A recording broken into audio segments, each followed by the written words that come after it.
Gente, mais uma vez juntos para compartilharmos a palavra do Senhor.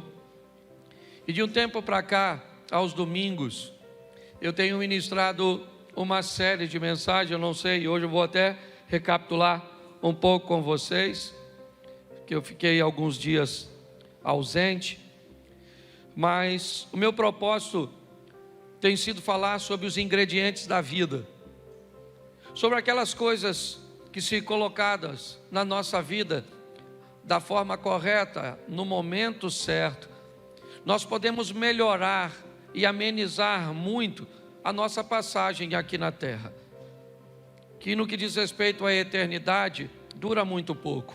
O salmista diz no Salmo 90, no contexto dele, que a vida passa muito rápido, que o homem vive 70 ou 80, descreve como o final da vida com muita canseira e muito enfado, porque as coisas passam rapidamente, porque o tempo voa. A perspectiva de vida tem aumentado, graças a Deus. Hoje as pessoas vivem um pouco mais, mas mesmo assim, a passagem por aqui ainda é muito pequena. Qualquer erro que possamos cometer, dependendo do grau, ele pode comprometer muitos anos da nossa vida tentando consertá-lo. Muitas vezes uma dívida contraída num ano pode ser paga em 3, 4, 5 ou 10 ou não.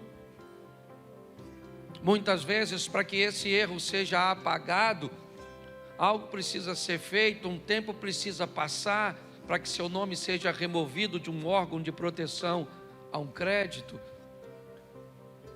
Muitas vezes as pessoas acabam traindo, e muitas vezes uma traição faz com que nunca mais você tenha o mesmo nível de relacionamento. Tem coisas que você vive no passado que pode descredenciar você para sempre, para viver determinadas coisas no futuro.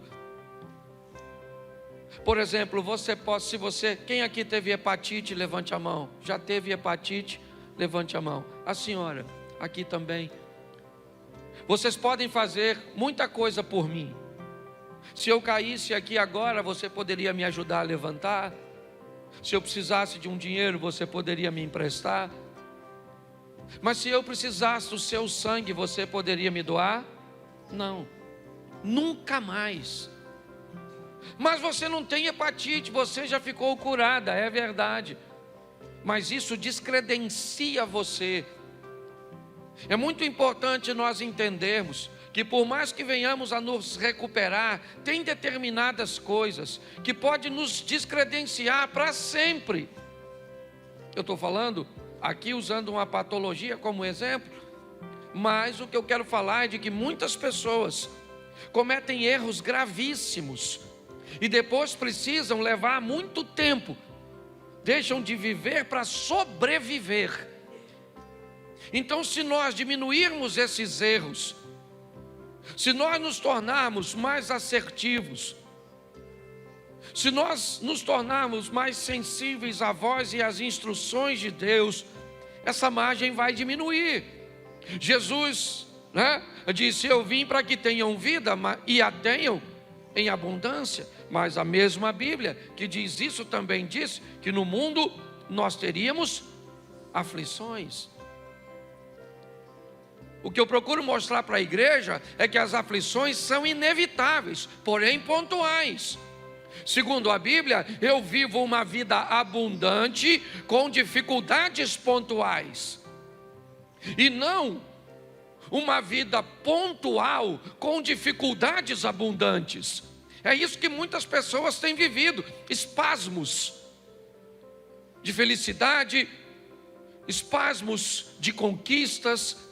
São sempre coisas esporádicas, porque o tempo inteiro são sofrimentos, o tempo inteiro é escassez, o tempo inteiro é dificuldade, o tempo inteiro é sofrimento, é solidão. Tem alguma coisa de errado. Não é isso que a Bíblia, o Deus que você serve, te propôs. O que Ele propôs foi uma vida abundante, e que volta e meia você vai sofrer. As aflições virão de forma bem pontual. Porque eu tenho aprendido e ensinado que há duas vidas. Apocalipse diz isso: ao que vencer não sofrerá o dano da segunda morte. Duas vidas, duas mortes. A segunda morte separa a nossa alma de Deus. A primeira morte separa o espírito do corpo. E Deus sempre focado em trazer bem-estar às duas, é lógico, sempre focando a prioridade, a alma. Não temos aquele que pode matar apenas o corpo, mas temos aquele que pode matar o corpo e ainda matar a alma, separar a alma. Baseado nisso, eu peguei alguns ingredientes, já falei de 3, hoje é o quarto, são 8 na verdade. Já falei de fé, governo, pessoas e hoje falo de objetivos. Vou falar ainda de generosidade, legado, saúde e aprendizado. Mas só para recapitular aqui, o primeiro que eu falei, vocês lembram? Eu falei de quê? É por isso que a gente tem que falar sempre. Por muito tempo eu tive dificuldade de repetir as coisas, porque parece que quem repete não tem conteúdo, fica falando sempre a mesma coisa. Mas depois eu olhei para os evangelhos, tem 4. E 3 repetem a mesma coisa, para os crentes. Por quê? Porque sabia que os crentes iam esquecer. Então Marcos escreveu e disse, é desse jeito. Aí vem no Mateus vem desse jeito. Aí vem o Marcos desse jeito. E vem o Lucas e desse jeito. E o povo ainda não lembra. Então o primeiro ingrediente é fé. Fala comigo, fé. Isso, esse é o primeiro ingrediente. Sem ela é impossível agradar o justo viverá pela isso. Então fé é a primeira coisa que você precisa ter. Até o profeta Gilberto Gil já sabia disso. Quando disse, anda com a fé eu vou, que a fé não costuma falhar. E mesmo quem não tem fé, a fé costuma acompanhar. Pelo sim, pelo não. Então até o ímpio sabe. E tem os crentes que andam sem fé, tá certo? Então eu mostrei para você que ela nasce quando você ouve, certo? É isso. A fé vem pelo e ouvir a palavra de a fé torna tudo possível. Sim ou não? Tudo é possível aquele, mas possível não é realizável. Tem gente que me parece que confunde, porque está a fim de confundir. Porque se eu perguntasse a você, olha, domingo tem jogo no Maracanã, Flamengo e Vasco. Você vai?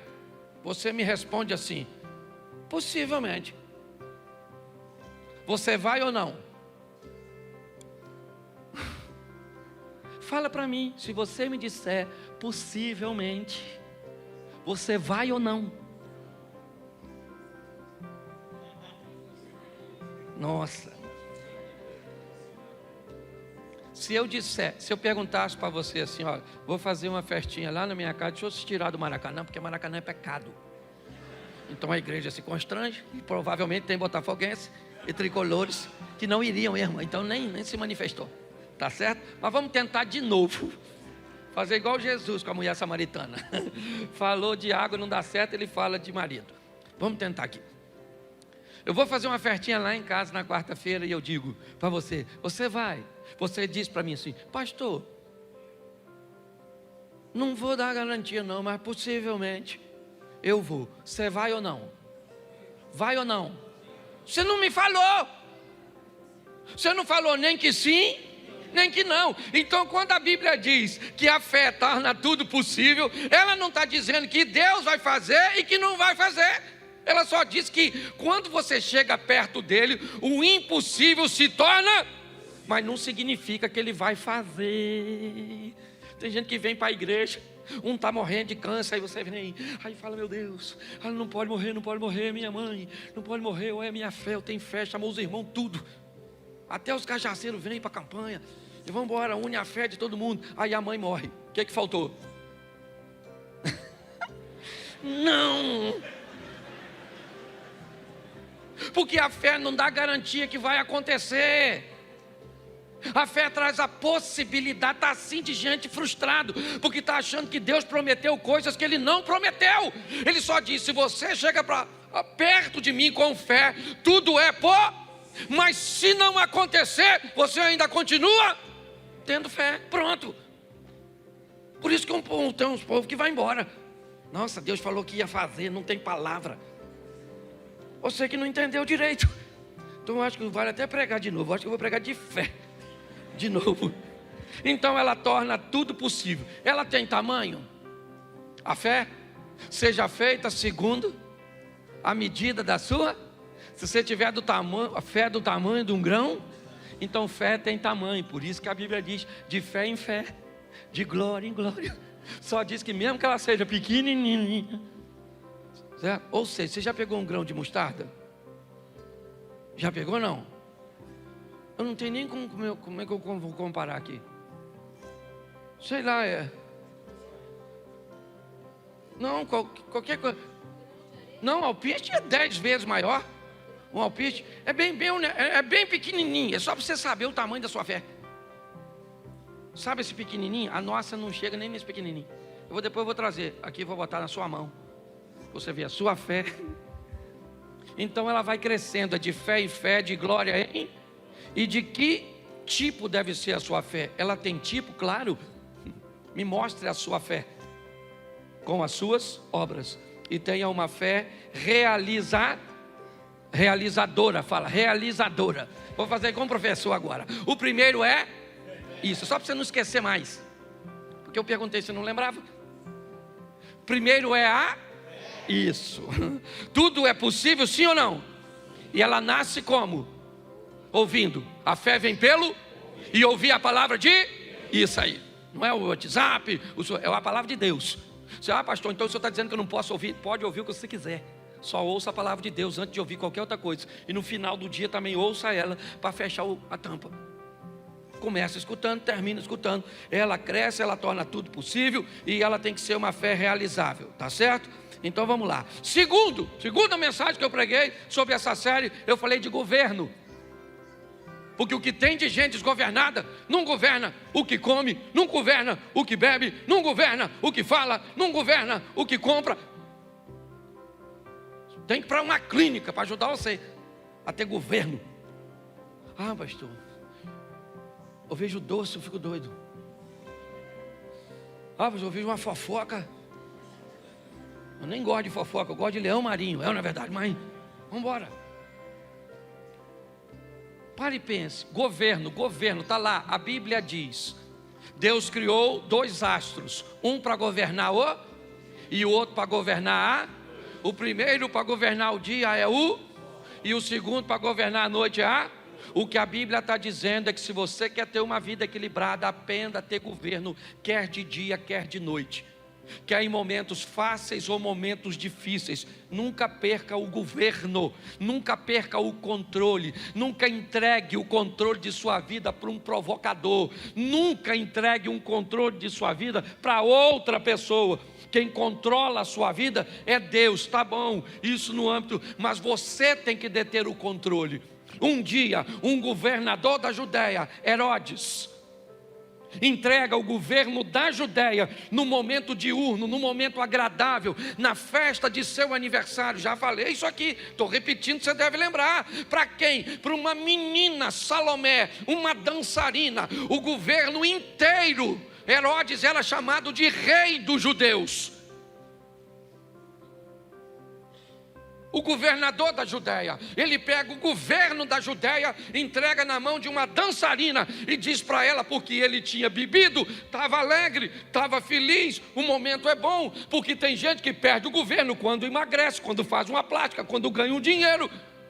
Basta clarear, basta melhorar que pessoas perdem o governo. A Bíblia diz que se está de dia, tem que ter sol para governar o dia, e se escurecer, tem que ter lua para governar a noite. Porque tem momentos ruins, tem momentos de escuridão, onde a dor, a escassez, os problemas. E o que eu tenho nesse ambiente? Governo. Estava difícil para Jesus. Fala para seus discípulos: eu preciso do apoio de vocês, me ajude. Foi orar, quando voltou, eles estão dormindo. Jesus disse: olha, Pai, se possível for, a parte de mim este cálice. Estava escuro. Pilatos disse: se defenda. Ele disse: não. Os soldados disseram: desça da cruz. Ele disse: não. Estava de noite, mas ele tinha o governo. As pessoas o provocavam, dizendo: salvou os outros e não salva a si mesmo? Se você é o Cristo, desça da cruz. Se ele não tivesse controle, ele desceria para mostrar para os outros que ele podia, mas ele não era governado pelos outros, ele era governado por seu propósito. Jesus chama Judas de amigo e Pedro de inimigo, porque para Jesus, quem te faz o mal, te aproximando do seu propósito, inevitavelmente está te fazendo bem. Foi isso que José disse para seus irmãos: vocês não me venderam para o Egito, Deus é que me enviou na frente. O que vocês pensavam que estavam fazendo contra mim, estava fazendo a meu favor. Foi para isso. Governo. O que nós precisamos hoje é de pessoas que tenham governo. Governo para conseguir ler a Bíblia, porque tem gente que diz que não consegue. Deve ser muito caro. Ou você deve ter 24 horas por dia ocupada. Não lê porque não governa. Não ora porque não governa. Não jejua porque não governa. Não estuda porque não governa. Porque não poupa porque não governa. Não oferta porque não governa. Não dizima porque não governa. Não tem um bom casamento por quê? Porque não governa. Porque quem governa domina. Lembra que Deus está conversando com Caim sobre governo? O pecado, Caim, jaz à porta, batendo. Mas a você, Caim, é determinado a você assumir o governo e dizer: eu abro ou não abro. É assim que funciona. Essa foi minha segunda mensagem. Minha terceira, eu falei sobre pessoas e mostrei o que são pessoas: um corpo, uma alma e um espírito. Mostrei que as necessidades de pessoas são sempre pautadas nessas três esferas, seja material, emocional ou espiritual. Quando Esaú perde a sua primogenitura para Jacó, naquela venda do guisado, o que ele tem é uma necessidade material, física. Ele tem fome. Quando Ananias e Safira se perdem, ou perdem o controle, o que eles têm? Uma necessidade emocional. O que eles querem é serem ovacionados. O que eles querem é ser, como é que eu vou dizer? Louvados, respeitados, porque estão fazendo o que todo mundo está fazendo, mas eles não querem fazer. Mas como aqueles que fazem estão sendo enaltecidos porque fazem, então eu vou fingir que faço aqui também. É isso. Isso acontece com todo mundo. É o Moisésinho que cobre o seu rosto para que ninguém veja o resplandecer do seu rosto, mas que depois de um tempo já não resplandece mais e ele não tira o lenço.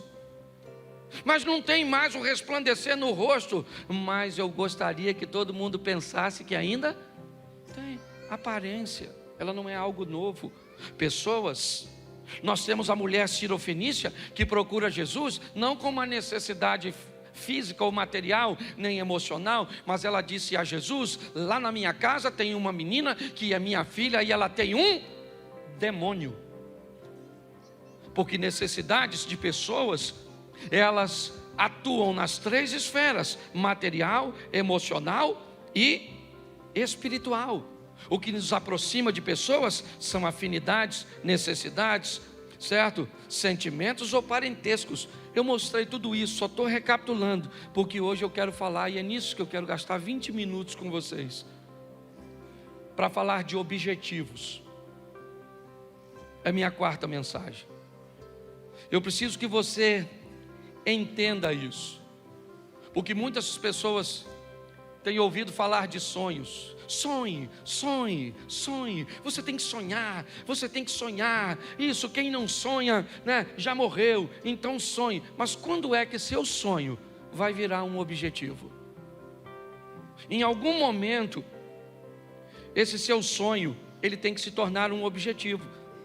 Então eu preciso entender, se objetivo é a mesma coisa que propósito, vamos tratar assim, eu preciso entender que eu posso viver uma vida onde são os meus propósitos e os propósitos de Deus, ou eu posso viver uma vida que são os propósitos de Deus e os meus propósitos.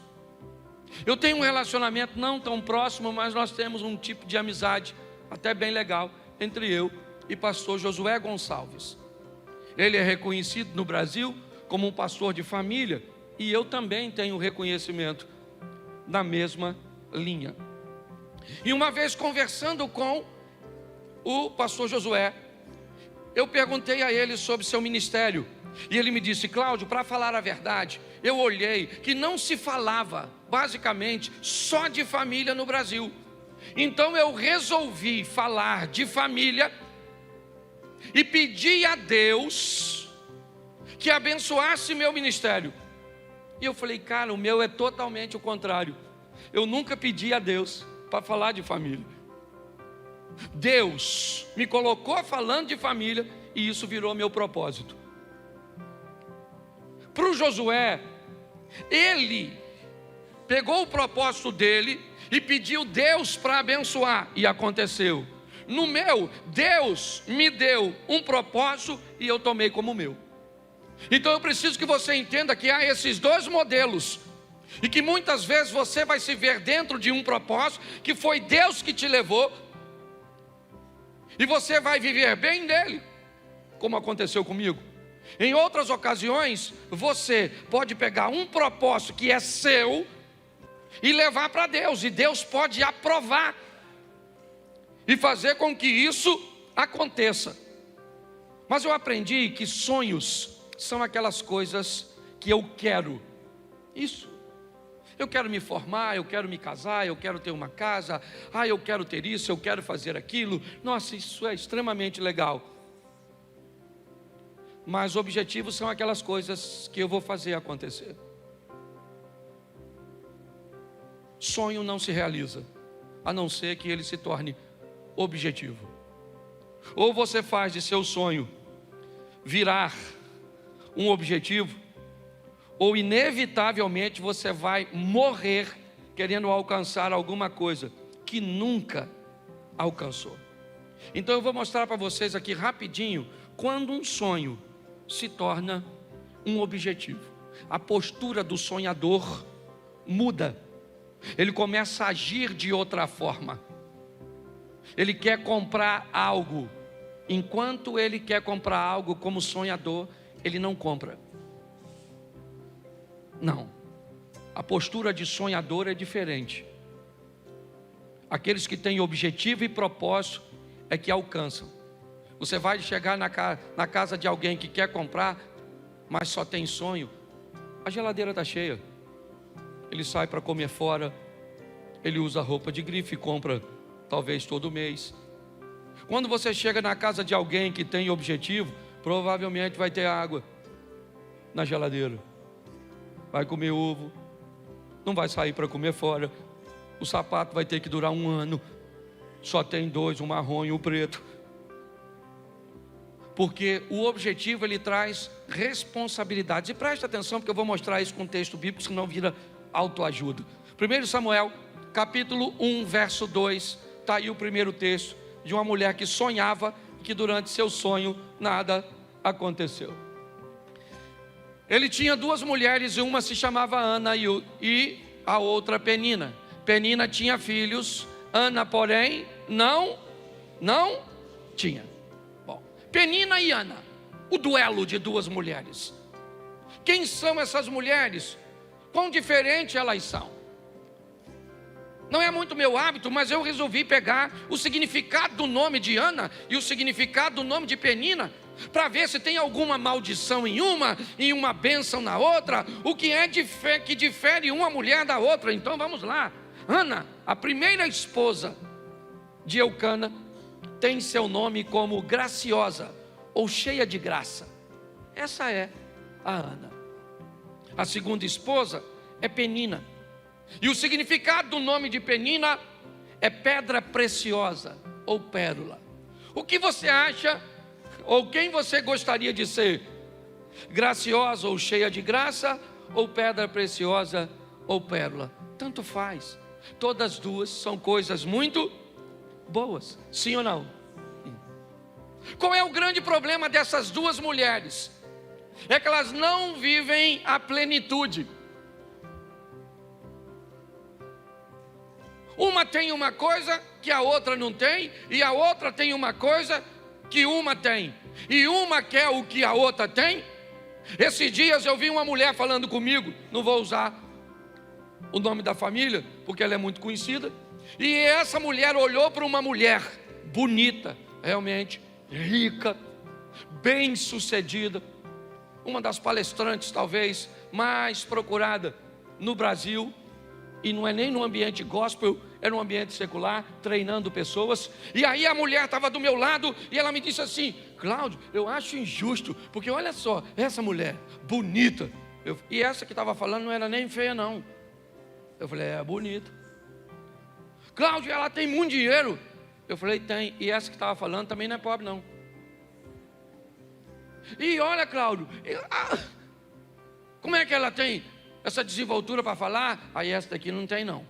Essa estava falando, ela não é palestrante não. Eu queria ser ela, Cláudio.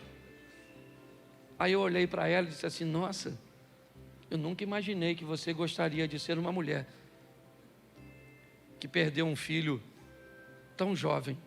Ela me disse: como assim? Eu falei: faz pouco tempo que o filho dela morreu. E eu jamais imaginei que você gostaria que seu filho morresse. Aí ela virou para mim e falou assim: não, essa parte eu não quero não. Ou seja, quando você olha para a vida dos outros, você só quer a coisa boa, mas tem que ir tudo. Esse dia alguém falou: Cláudio, pensa eu com o ministério do pastor Vitor Hugo. Esse eu posso falar que é meu amigo. Eu falei: eu já pensei você com o câncer que ele enfrenta. Ah, mas o câncer eu não quero, eu quero a profecia. Pare para pensar. Quando nós olhamos isso, eu preciso que você reflita. O que Penina tem? Você lembra? O que ela tem? E o que Ana tem? Ela tem o quê? O amor do marido. O que Penina tem? E o que Ana tem? Penina, para ter filho, fez esforço? Sim ou não? Não, ela só teve. Bastava ver a cueca do Eucana. E a gente vai falar, tem que ser objetivo, ô irmão. Porque esse dia eu estava pregando num culto, falei Eucana, tinha um cara no primeiro banco, sabe o que ele falou? Aí, pastor, Eucana também. Eu falei: não, não é isso não, maluco. Não é Eucana de bebida não. Tinha uns bebum lá no culto. Falei: sangue de Jesus tem poder. Mas presta atenção. Ana fazia esforço para ser amada? Sim ou não? Não. Penina fazia esforço para ter filho? E o que Penina quer? Vamos lá, gente. Me ajuda, eu sei que é chato, né? Nunca mais eu venho nessa igreja, então vai em outra. Porque eu peço para repetir mesmo, para gravar. Pelo menos você sai daqui depois e fala: rapaz, quase que eu preguei com o pastor. Toda hora falou comigo: fala, que eu achei que era eu que pregava. Penina tinha filhos, mas queria ser. E Ana queria ter, mas era. Uma queria ter filho e a outra queria. E todas as duas queriam tudo.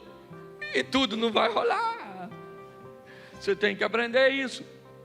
O grande problema é que tem gente que consegue coisas que você vai conseguir com muito esforço. Porque Ana vai ter filho, sim ou não? Mas foi difícil. Porque chorava, ô mulher chorona. Chorava. E a outra também não era mole não, a tal da Penina. A Penina ficava futucando Ana.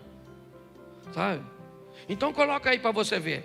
1:4. 1 Samuel, capítulo 1, verso 4. Olha que coisa.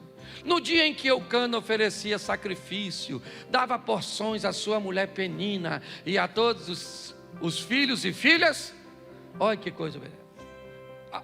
Eucana dava oferta para Penina, sim ou não? Sim ou não? Agora vamos ver agora a Ana se recebia. Porque, olha só, e por quê? Mas a Ana dava uma porção, porque, apesar do Senhor tê-la, ele ofertava para quantas? Para as duas, mas uma queria tudo. Não vai dar para ter tudo, meu filho. Homem, por exemplo, ou é bonito ou é inteligente. Um homem bonito e inteligente. Não é homem, é mulher. Só a mulher agrega os dois adjetivos. Sim. Esse dia uma menina falou assim: pastor, eu quero um homem bonito, inteligente, rico, fiel, romântico. Eu falei: menina, se você achar o homem, já pega. Abra a mão dos outros requisitos. Porque o homem já está difícil. É homem, pega. Se é feio, vai por mim, porque o troço está difícil. Então qual é o grande problema das questões dos objetivos? Descubra qual é a sua métrica, qual é a sua medida. É isso. É todo mundo querendo o que o outro tem, o que o outro faz. Esse dia eu fui no show do Fernandinho, eu fiquei pensando, o Fernandinho cantando, eu falei: caraca, mano, podia cantar assim. Eu falei: podia cantar assim. Sei tocar violão, não canto. Ele também não prega. Que se dane, ele não prega, eu prego, eu não canto. Ele canta e está tudo jóia, porque se a gente não prestar atenção, Jesus disse que nós devíamos que ter cuidado com o exemplo da mulher do Ló. Lembra da mulher do Ló? Ela virou o quê? Por quê? Por quê? Isso, mas hoje tem gente que não precisa nem olhar para trás para virar estátua, não, múmia. Basta olhar para onde? Para o lado. Nossa, ela emagreceu. Uma raiva disso. Porque o que ela perdeu eu ganhei. Preste atenção. Cuidado que você pode estar rindo de você. Descubra a sua medida. Eu acho legal. Vou usar mais 2 textos e termino aqui, porque esse culto é mais curtinho. E aí, nós temos outro culto e eu vou pregar de novo. Você acredita? Lá em Israel eu preguei umas 3 vezes por dia, não foi, Mary? Estou pregando, eu estou sem tempo de pecar. Aí o pecado vem, eu digo: não, estou pregando, volta outra hora. Porque está tão difícil, mas eu estou fazendo tanta coisa que eu estou... Para pecar eu tenho que dormir, que eu sonho, aí peco. Quando os sonhos viram o objetivo, as coisas mudam. Ana chorou o tempo inteiro, e o que adiantou? Nada, até que um dia ela foi para Siló. Ele falou: quer saber da coisa? Que dano essa penina, essa praga do Elcana, esse Eli que só vive sentado, esse sacerdotezinho preguiçoso. Hoje eu vim falar com Deus. Chegou lá, Ana começa quietinha lá, e falando: Senhor, eu quero um filho, eu quero um filho, eu quero um filho. Eu quero um filho, eu quero um filho. Eu sempre quis um filho para mim, estava preocupado comigo, mas agora eu quero um filho para o teu reino. Eu quero um filho para que ele seja entregue para ti. E eu não quero saber. E a penina não teve tempo de provocar. O Elcana não teve tempo de dizer que ele era melhor. E aí o sacerdote olhou para ela e falou: e aí, Ana? Bebeu o que, minha filha? Presta atenção. O sacerdote chamou ela de pinguça. É o Satanás ou não é no sacerdote? Às vezes você pensa que o diabo não visita o pastor, não? Aliás, tem pastor que trabalha full time. Não é nem visita. Já é hospedaria. Aí o que aconteceu? Quantas vezes eu já falei besteira? Tem gente que acha que não. O pastor não briga com a mulher. O pastor não... Eu brigo, né, filho? Nós briga. Porque nós é gente. Você vai na nossa casa, está bagunçada. Entendeu? Porque tem gente morando lá que ninguém vende vidinha perfeita, não, meu filho. O bagulho é doido. Você sai daqui para ser crente, o Satanás está querendo impedir. É desse jeito que funciona. Esse dia o cara falou comigo: pastor, falar com o senhor, eu não olho para mulher nenhuma mais. Graças a Deus estou liberto. Falei: então não anda comigo. Porque se passou uma mulher bonita, meu olho tem que querer olhar. Eu é que falo: Cláudio, você é pastor, você é casado, sua mulher está escutando isso. Isso vai dar briga depois do culto. Ô gente, pelo amor de Deus, certo? Ana foi lá e conseguiu o propósito dela, sim ou não? Quando ela deixou de sonhar e transformou seu sonho num objeto. Então mais 2 textos e a gente termina. Marcos capítulo 5, verso 25. Só peguei a história conhecida para ficar fácil para a igreja. Marcos 5, 25. Coloca aí, por favor. Isso. Estava ali certa mulher que há 12 anos vinha sofrendo de hemorragia. E ela padeceu sob muitos cuidados de vários médicos e gastaram tudo que tinha, mas em vez de melhorar, piorava. Quando ouviu falar que Jesus, chegou por detrás dele, no meio da multidão, e tocou o seu manto. Porque pensava, porque o quê? Se eu somente tocar em seu manto, ficarei. Presta atenção, qual era o sonho dela? Qual era o sonho dela? Ela queria ficar curada ou não? Sim. Ela tentou a cura no método convencional, sim ou não? Ela procurou os médicos, fez tudo o que podia, deu certo? Não, mas ela continua querendo ficar curada. É seu sonho. Mas quando é que até então é seu sonho? O que ela tem? Uma multidão. Porque sempre que alguém precisa de algo, ou na grande maioria das vezes na Bíblia, a Bíblia vai colocar uma multidão como oposição. Bartimeu queria a atenção de Jesus. O que tinha? Uma multidão.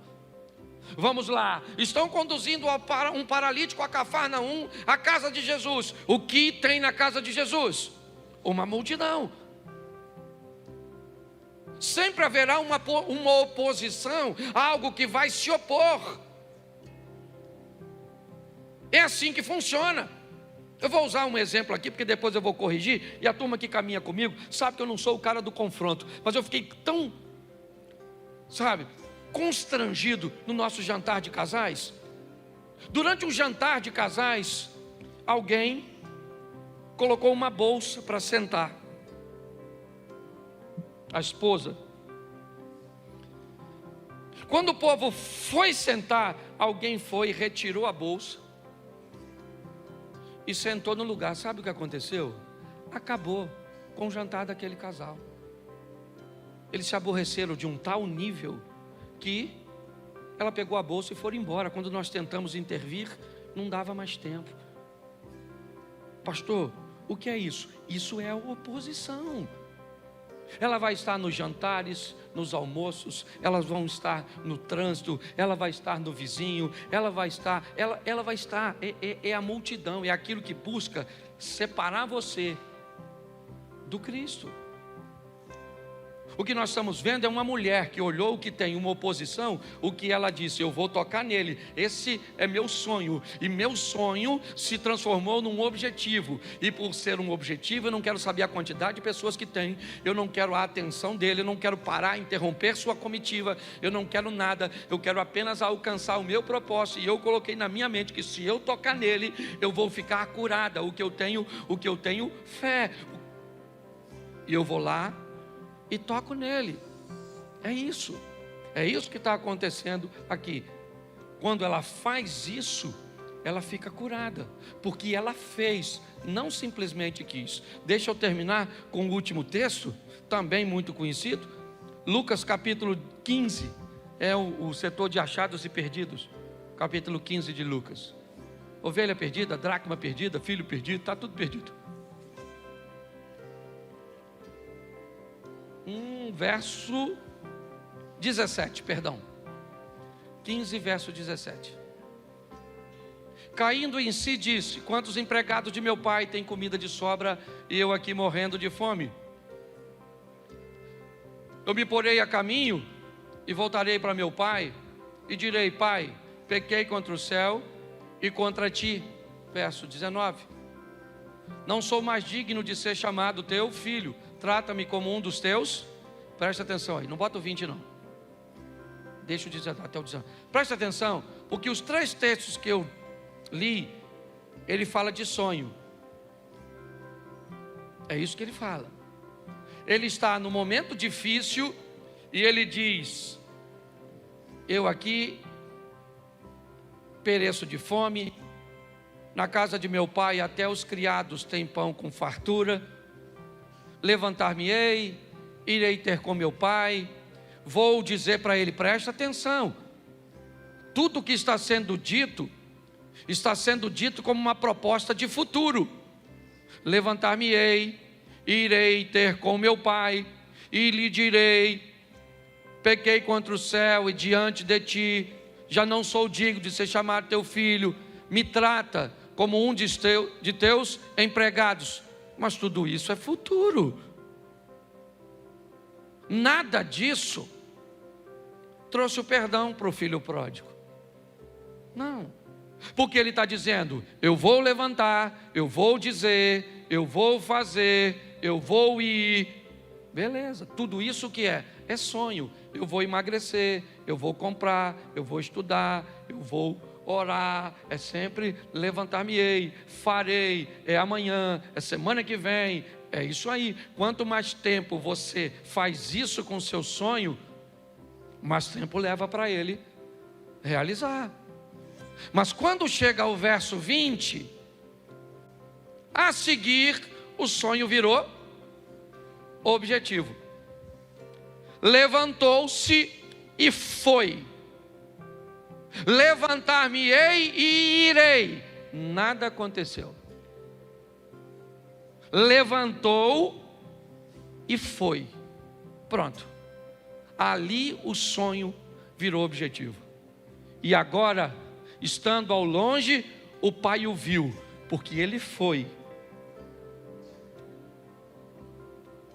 O pai olhou, correu, o beijou, o abraçou. Traga vestes, sandálias, anel, vamos tomar um banho, porque vai ter uma festa. Você precisa entender que o importante não é se você quer comprar uma casa própria, não é se você quer melhorar seu casamento. Talvez isso até seja bem importante, porque seja a primeira fase, né? Então, como fase, o sonho é bem legal. Você quer se formar? Beleza. Você quer passar na prova? Legal. Você quer buscar intimidade com Deus? Tá certo. Mas a pergunta é: quando seu sonho vira ou vai virar um objetivo?